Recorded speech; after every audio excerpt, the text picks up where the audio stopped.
มีเมืองหนึ่งชื่อว่าเมืองเปียงจานปกครองโดยพญาอาทิตย์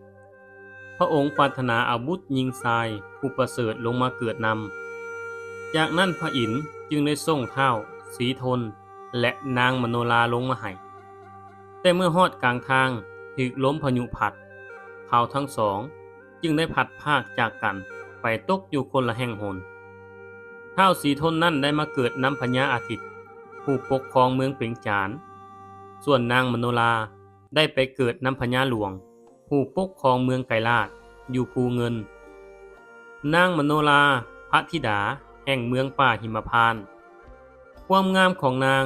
ทรายได้เห็นแล้วก็ยากที่จะหักห้ามใจได้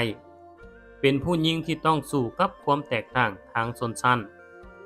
นางต่อสู้ด้วยไหวพริบและศิลปะเมื่อท้าวสีทนใหญ่ขึ้นมาเป็นบ่าวก็คิดอยากได้มเหสีมานอนซ่อนต่อมามือหนึ่งนายพรานเนื้อได้สั่งลาเมีย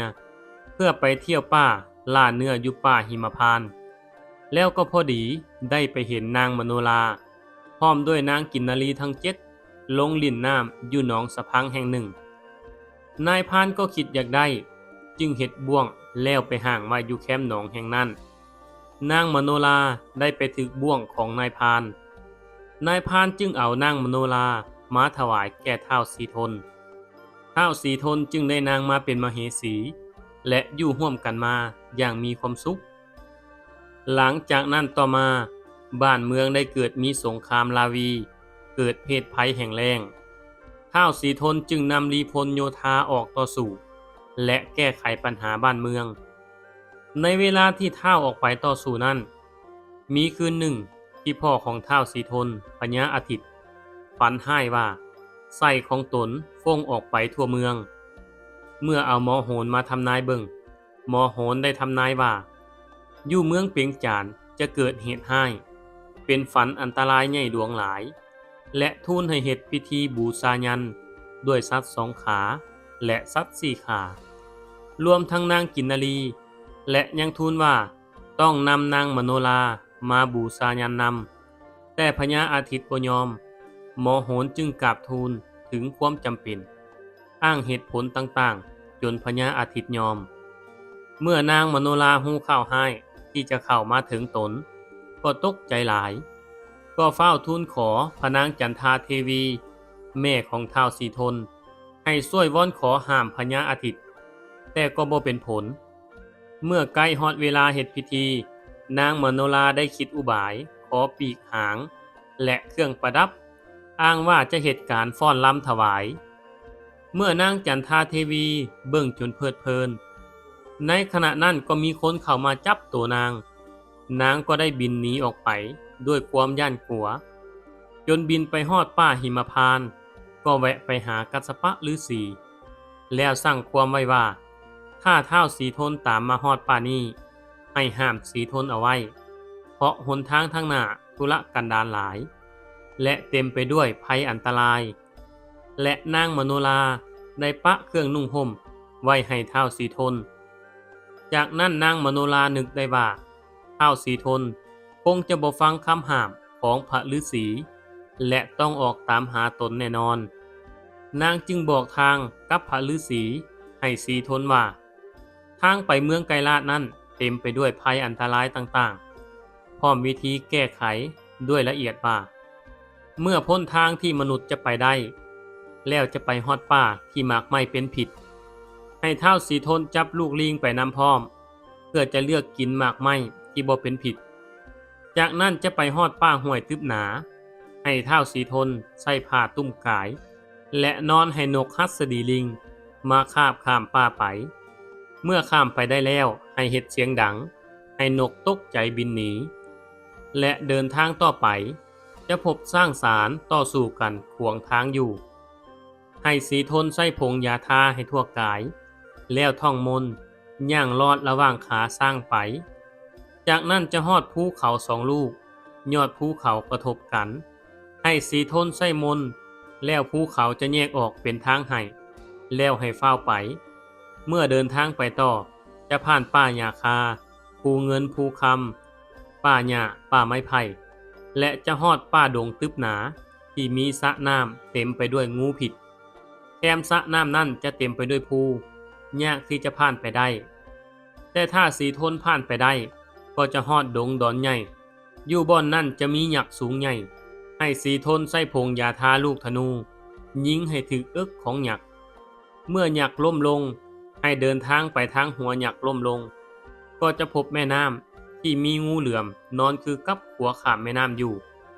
จากนั้นก็จะฮอดป่าห้วยที่มีพญานกเฮ็ดหางอยู่เทิงป่าไม้ใหญ่ในป่าหวายให้สีทนลี่อยู่ในหางนกเพื่ออาศัยเกาะขนนก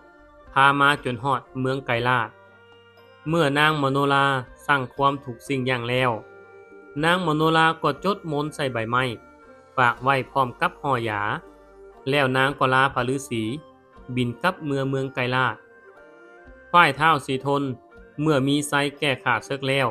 ก็ยกทัพกลับเมืองเปียงจานเมื่อฮอดพระนคร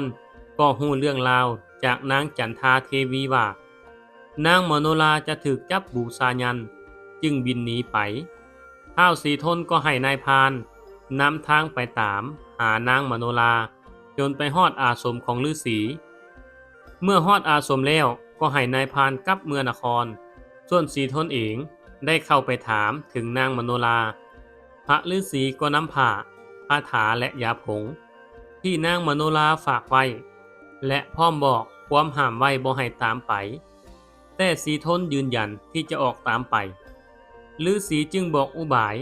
แก้ภัยอันตรายต่างๆให้ตามที่นางมโนราบอกไว้แล้วซี่เส้นทางที่นางไปเมื่อฮู้ความสิ้นแล้วสีทนจึงจับเอาลูกลิงมานำตัวหนึ่งแล้วลาฤาษีและออกเดินทางตามทางต่างๆที่นางบอกไว้สีทนได้เดินตามทางทุรกันดารพบภัยอันตรายต่างๆและสามารถรอดพ้นโดยอุบายที่นางมโนราบอกไว้ทุกประการสีทนใช้เวลาเดินทางทั้งหมดเป็นเวลา7 ปี 7 เดือนและ 7 วันสีทนเดินทางฮอดป่าหวายที่มีหนามแหลมคมจึงปีนขึ้นไปถึงต้นไม้ขณะนั้นเป็นเวลาใกล้ค่ำบ่ฮู้จะเดินทางไปหนแห่งใดก็เกิดความรันทดใจคิดเห็นตนเองได้หนีพระบิดามารดาจึงต้องมาทนทุกข์ยากลำบากเพราะหลงหักผู้หญิงจึงจมออกมาว่าเฮาหลงไหลอีผู้หญิงจึงมาปะถิ่มบิดามารดาผู้มีบุญคุณจึงมีภพทุกข์ลำบากอันใหญ่หลวงคราวนี้เฮาจะไปทางไหนได้ในขณะที่ท้าวสีทนจมอยู่นั้นได้ยินเสียงพญานกล้มกันว่ามื้ออื่นนี้ที่เมืองไกลาดจะมีพิธีสำละมนทินล้างกินสะมนุษย์ให้แก่นางมโนราเนื่องจากฮอดวันกำหนดที่นางหนีกลับมาจากเมืองมนุษย์จะมีงานสมโภชสู่ขวัญนางเฮาจะบินไปกินเครื่องในพิธีกรรมในเมืองนั้นเมื่อสีทนได้ยินแบบนั้นก็ค้านเข้าไปลี้อยู่ปีกนกผูกตนเองเอาไว้กับขนปีกนกในตอนเช้านกก็พากันบินไปเมืองไกลาดเมื่อใกล้ฮอดเมืองไกลาดนกก็ลงกินน้ำอยู่หนองสะพังแห่งหนึ่งสีทนในโอกาสก็ฟ้าวออกไปลี้อยู่แคมป์สะแห่งนั้นบังเอิญก็มีสาวไส้ของนางมโนราได้มาตักน้ำอยู่สะแห่งนั้นสีทนที่ลี้อยู่แคมป์สะได้ยินก็ปรารถนาอยากฮู้จึงอธิษฐานว่าขออย่าให้นางกินนารีคนสุดท้ายยกหม้อน้ำขึ้นได้ด้วยอำนาจแห่งอธิษฐานนางกินนารีคนสุดท้ายจึงยกหม้อน้ำนั้นขึ้นบ่ได้เมื่อเหลียวเห็นท้าวสีทนก็ได้ขอความช่วยเหลือสีทนจึงได้สนทนาถามเลยฮู้ว่านางมาตักน้ำเพื่อไปส่งนางมโนราสำละกินสาบมนุษย์สีทนจึงถอดแหวนย่อนลงในหม้อน้ำแล้วยกให้นางกินนารีผู้นั้นนำไปฝ่ายนางมโนราฮอดเวลาเข้าพิธีส่งน้ำก็หับหม้อน้ำมาฮดบังเอิญแหวนอยู่ในหม้อน้ำก็เลื่อนลอยมาสวมอยู่นิ้วก้อยของนางมโนรานางจึงฮู้ว่าสีทนติดตามมาฮอดแล้วเมื่อแล้วพิธีส่งน้ำก็เอิ้นสาวไส้ผู้ไปตักน้ำมาถามสาวไส้ก็เล่าให้ฟังทุกอย่างนางมโนราจึงจัดผ้าเครื่องทรงอาภรณ์ต่างๆให้นำไปถวายท้าวสีทนแล้วนางมโนราก็ไปบอกบิดามารดาให้ฮู้ท้าวปทุมราชผู้เป็นบิดาจึงอยากฮู้เรื่องราว นางมโนราเว้าถึงความเก่งกล้าสามารถของท้าวสีทนท้าวทุมราชจึงถามถึงความสงสัยว่าเป็นอย่างนางจึงหนีมา นางมโนราก็เล่าเหตุการณ์ทั้งหมดให้พ่อฟัง ส่วนพ่อจึงถามต่อว่าหากสีทนเป็นคนมีความเก่งกล้าสามารถแท้เหตุใดจึงบ่ติดตามนางมา นางมโนราจึงบอกว่าในตอนนี้ท้าวสีทนได้ติดตามมาฮอดเมืองไกรลาดแล้วท้าวทุมราชผู้เป็นพ่อจึงได้หับท้าวสีทนเข้ามาในเมือง และเมื่อถามถึงการเดินทางของสีทนก็เล่าให้ฟังทุกประการท้าวทุมราชผู้เป็นพ่อให้ประชุมเทวดาและคนทันแล้วให้สีทนลองธนูยิงธนูทะลุผ่านสิ่งของต่างๆคือต้นตาลกระดานไม้เดือเสาหินแผ่นเหล็กแผ่นทองและเกวียนขนทรายที่วางซ่อนกัน7ระยะและให้ยกศิลาหินแผ่นใหญ่นั้นความจริงต้องใช้มนุษย์เป็นพันคนจึงยกไหวสีทนก็สามารถเฮ็ดได้หมดพวกเทวดาคนทันกินนารีก็มาเบิ่งพร้อมย่อมือสาธุการสมฤทธิ์ของสีทนท้าวทุมราชก็ได้ลองใจสีทนอีกจึงแต่งให้ธิดาทั้ง7องค์มานั่งเรียนกันแล้วจึงให้สีทนเข้าไปซี้ว่าคนใดคือนางมโนราสีทนเห็นรูปร่างธิดาทั้ง7คือกันหมดจึงบ่อาจเลือกได้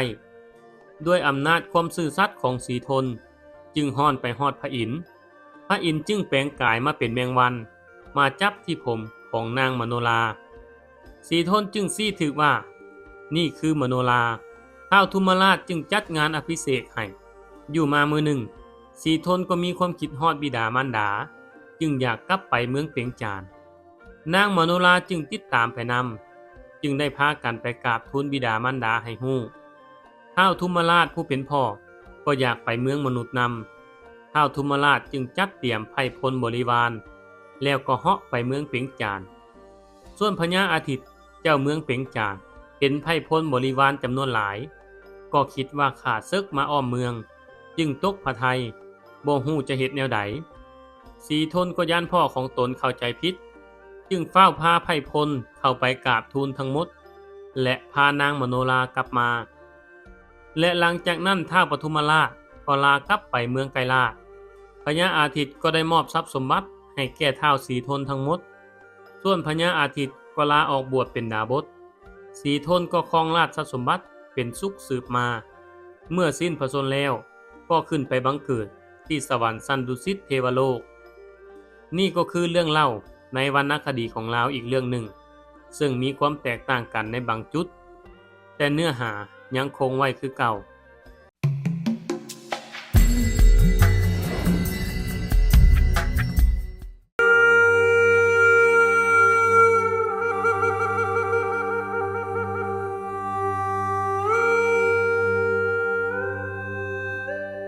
วันวิสาขบูชาเป็นวันสำคัญของพุทธศาสนาและเป็นวันหยุดเวียกราชการซึ่งประวัติของวันวิสาขบูชาเป็นวันที่พระพุทธเจ้าประสูติตรัสรู้และปรินิพพานเป็นวันเดียวกันในวันนี้พุทธศาสนิกชนจะได้เฮ็ดบุญตักบาตรเวียนเทียนอยู่วัดคำว่าวิสาขบูชาย่อมาจากวิสาขบูรณมิบูชาคือการบูชาในวันเพ็ญเดือนวิสาขะวันวิสาขบูชาตรงกับวันขึ้น15ค่ำเดือน6ตามปฏิทินซึ่งมักจะตรงกับเดือนพฤษภาหรือมิถุนาถ้าปีใดมีอธิกามาสคือมีเดือน8 2 หนก็เลื่อนไปเป็น15ค่ำเดือน7วันวิสาขบูชาถือว่าเป็นวันสำคัญของพุทธศาสนาเพราะเป็นวันที่เกิด3เหตุการณ์สำคัญที่เกี่ยวกับวิถีชีวิตของพระองค์สมเด็จพระสัมมาสัมพุทธเจ้าเวียนมาพบกันในวันเพ็ญเดือน6บ่ว่าจะมีช่วงระยะเวลาห่างกันนับเป็นเวลาหลาย10 ปีซึ่งเหตุการณ์อัศจรรย์3ประการได้แก่ 1. วันวิสาขบูชาเป็นวันที่พระพุทธเจ้าประสูติเกิดหรือกำเนิดเมื่อพระนางสิริมหามายาผู้เป็นแม่หรือพระมเหสีของพระเจ้าสุโธทนะแห่งกรุงกบิลพัสทรงประสูติพ ระนางได้แปรพระราชฐานไปประทับอยู่กรุงเทวทหะเพื่อประสูติโอรสในตระกูลของพระนางตามประเพณีนิยมในสมัยนั้นคือเมื่อแต่งดองของเฮือนแล้วก่อนจะเกิดลูกต้องกลับไปเกิดที่เมืองของตนนี่คือประเพณีนิยมในอินเดียในขณะที่กำลังเดินทางได้ไปแวะพักผ่อนเพื่อเปลี่ยนอริยบทใต้ต้นสาระสวนลุมพินีวันพระนางก็ได้ประสูติพระโอรสใต้ต้นสาระนั้นซึ่งกงกับวันเพ็งเดือน6ก่อนพุทธศักราช80 ปีเมื่อโอรสเกิดได้5 วันก็ได้รับการถวายพระนามชื่อว่าสิทธัตถะแปลว่าสมความปรารถนาเมื่อข้าวการเกิดแพร่ไปฮอดอสิตดาบสผู้อาศัยอยู่ในอาสมอยู่ภูเขาหิมาลัยและมีความคุ้นเคยกับพระเจ้าสุโธทนะผู้เป็นพ่อของพระพุทธเจ้าหรือเป็นดาบสที่คนในวังเคารพนับถือดาบสจึงได้เดินทางไปเข้าเฝ้าและเมื่อเห็นพระราชกุมารได้ทำนายทันทีว่านี่คือผู้จะมาตรัสรู้เป็นพระสัมมาสัมพุทธเจ้าจึงกล่าวพยากรณ์ว่าพระราชกุมารนี้จะบรรลุพระสัพพัญญุตญาณเห็นแจ้งพระนิพพานอันบริสุทธิ์อย่างยิ่งซึ่งนำประโยชน์แก่คนเป็นอันมากจะประกาศธรรมจักรพร้อมเกียรติยศของพระกุมารนี้จะแพร่ไปหลายแล้วดาบสก็กราบลงแทบพระบาทของพระกุมารพระเจ้าสุโธทนะผู้เป็นพ่อทอดพระเนตรเห็นเหตุการณ์นั้นจึงรู้สึกอัศจรรย์เหลือล้นด้วยปิติยินดีเมื่อเห็นดาบสกราบลงพระองค์ก็กราบลงอภิวาทพระราชกุมารเช่นกัน 2. วันวิสาขบูชาเป็นวันที่พระพุทธเจ้าตรัสรู้อนุตตรสัมมาสัมโพธิญาณหลังจากออกบวชได้6 ปีจนเมื่อพระชนมายุ35 พรรษาเจ้าชายสิทธัตถะก็ทรงตรัสรู้เป็นพระพุทธเจ้าใต้ต้นไม้สีมหาโพธิ์ฝั่งแม่น้ำเนรัญชราเมืองอุรุเวลาเสนานิคมในตอนเช้ามืดของวันพุธขึ้น15 ค่ำเดือน6ปีละกาก่อนพุทธศักราช45 ปีปัจจุบันสถานที่ตรัสรู้นี้เอิ้นว่าพุทธคยาเป็นเมืองหนึ่งของเมืองคยาแห่งลับพิหารของอินเดียสิ่งที่ตรัสรู้คืออริยสัจสี่เป็นความจริงอันประเสริฐ4 ประการของพระพุทธเจ้าซึ่งพระพุทธเจ้าได้เดินทางไปที่ต้นสีมหาโพธิ์และนั่งสมาธิภาวนาจนจิตเป็นสมาธิได้ญาณ4แล้วบำเพ็ญภาวนาต่อจนได้ญาณ3ญาณต้นคือญาณที่ทรงระลึกชาติในอดีตทั้งตนเองและผู้อื่นได้ญาณที่2คือญาณที่ทรงรู้แจ้งกับการเกิดและการดับของสรรพสัตว์ทั้งหลายด้วยการมีตาทิพย์สามารถเห็นการจุติและอุบัติของวิญญาณทั้งหลายญาณ3คือญาณที่ทรงรู้จักวิธีกำจัดกิเลสด้วยอริยสัจสี่ทุกข์สมุทัยนิโรธมรรคได้ตรัสรู้เป็นพระสัมมาสัมพุทธเจ้าในคืนวันเพ็ญเดือน6ซึ่งขณะนั้นพระพุทธองค์มีพระชนมายุได้35 พรรษา 3. วันวิสาขบูชาเป็นวันที่พระพุทธเจ้าได้เสด็จเข้าสู่ปรินิพพานดับขันธ์สังขารบ่กลับมาเกิดสร้างภพสร้างชาติอีกต่อไปเมื่อพระพุทธเจ้าได้ตรัสรู้และแสดงธรรมเป็นเวลาดนนานถึง45 ปีจนมีพระชนมายุ80 พรรษาได้ประทับจำพรรษาอยู่เวลุคามใกล้กับเมืองเวสาลีในระหว่างนั้นครั้งเมื่อถึงวันเพ็ญเดือน6พระพุทธองค์กับพระภิกขุทั้งหลายก็ได้รับอาหารบิณฑบาตที่บ้านนายจุนทะตามคำนิมนต์พระองค์ก็เสวยหรือฉันอาหารที่นายจุนทะจงใจถวายหลังจากฉันอาหารแล้วก็เกิดอาพาธเจ็บท้องทันทีแต่พระองค์ก็ทรงอดกั้นต่อความทรมานเพื่อมุ่งหน้าไปยังเมืองกุสินาราเพื่อจะไปประทับป่าสาระเสด็จดับขันธ์ปรินิพพานพระองค์ก็เสด็จจนฮอดที่หมายปลายทางคือเมืองกุสินาราเมื่อฮอดยามสุดท้ายของค่ำคืนนั้นพระพุทธองค์ก็ทรงประทานปัสสิมโอวาทว่าดูก้อนภิกขุทั้งหลายอันว่าสังขารทั้งหลายย่อมมีการเสื่อมสลายไปเป็นธรรมดาท่านทั้งหลายจงยังจิตทั้งปวงอันเป็นประโยชน์ของตนและคนอื่นให้บริบูรณ์ด้วยการบ่ประมาทหลังจากนั้นก็เสด็จดับขันธ์เข้าสู่ปรินิพพานในยามค่ำคืนวันเพ็ญเดือน6นั้น ทั้ง3เหตุการณ์อันสำคัญในชีวิตของพระองค์ล้วนแต่เป็นเดือนเดียวกันซึ่งหาได้ยากในชีวิตของมวลหมู่มนุษย์เฮาดังนั้นวันวิสาขบูชาจึงมีการนับถือปฏิบัติกันในหลายประเทศที่นับถือพุทธศาสนาทั้งมหายานและเถรวาททุกนิกายในบางประเทศเอิ้นพิธีนี้ว่าพุทธสยันตีเช่นในประเทศอินเดียและประเทศศรีลังกาในหลายประเทศที่ยกย่องวันวิสาขบูชาเป็นวันหยุดราชการพักเวียกพักงานเช่นประเทศอินเดียประเทศไทยประเทศพม่าประเทศศรีลังกาประเทศสิงคโปร์และประเทศอินโดนีเซียเป็นต้นในฝ่ายที่นับถือพระพุทธศาสนาเถรวาทในปัจจุบันส่วนใหญ่รับคติการปฏิบัติบูชาในวันวิสาขบูชามาจากลังกาหรือประเทศศรีลังกาวันวิสาขบูชาถือได้ว่าเป็นวันสำคัญทางพุทธศาสนาสากลเพราะชาวพุทธทุกนิกายจะพร้อมใจกันจัดพิธีบูชาในมื้อนี้พร้อมกันทั่วโลกซึ่งบ่คือกับวันมาฆบูชาและวันอาสาฬหบูชาที่เป็นวันสำคัญทางพุทธศาสนาที่นิยมนับถือกันเฉพาะในลาวไทยกัมพูเชียและด้วยเหตุนี้เองประชุมใหญ่สมัชชาสหประชาชาติจึงยกย่องให้วันวิสาขบูชาเป็นวันสำคัญสากลตามข้อมติสมัชชาใหญ่แห่งสหประชาชาติเลขที่54/112ลงวันที่13ธันวา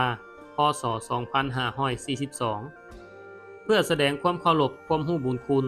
ของมหาบุรุษองค์สำคัญของโลกนั่นก็คือพระพุทธเจ้า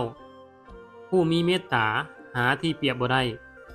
ผู้พลิกโฉมประวัติศาสตร์หน้าใหม่ให้แก่สังคมมนุษย์ทุกหนแห่งในโลกผู้ที่มีความพร้อมทุกประการหาที่เปรียบได้ยากและยังเป็นการจัดเพื่อบูชานอบน้อมแก่คุณของพระองค์และเป็นการเผยแพร่พุทธศาสนาให้งอกงามต่อไปในภายภาคหน้านี่ก็คือประวัติที่มาของวันวิสาขบูชาวันสำคัญทางพุทธศาสนา